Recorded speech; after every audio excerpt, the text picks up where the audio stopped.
Баршаңызға қайырлы күн. Мен бүгін сіздермен чебурекидің рецептімен бөлісетін боламын. Ең алдымен електен өткізген ұнымыздың жартысына қайнаған ыстық суымызға бір ас қасық тұзымызды салып, суымызды құямыз. Сосын пісте майымызды құйып, қамырымызды илейміз. Және де қалған ұнымыздың аз-аздан қоса отырып, жұмсақ қамыр илеп аламыз.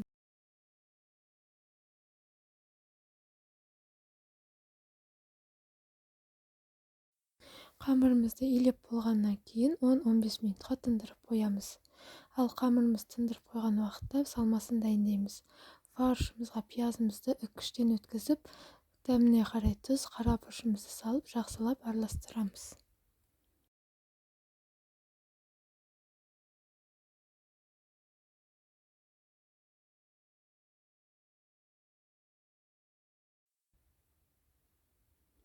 Қамырымыз дайын болғаннан кейін оны бірдей бөліктерге бөлеміз.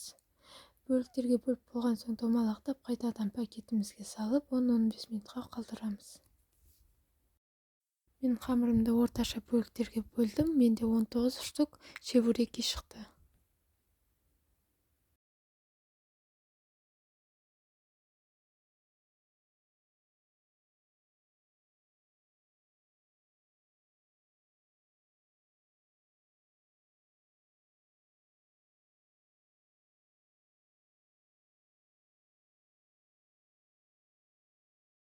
Қамырларымызды жұқа әрі домалақ қылып жайып шығамыз.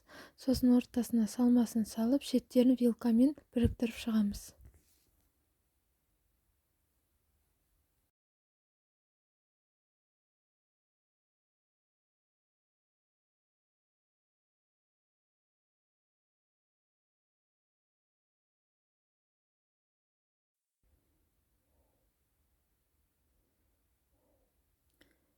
Орташа отта қызып тұрған майымызға чебурекилерімізді салып, екі жағын қызартып қуырып аламыз.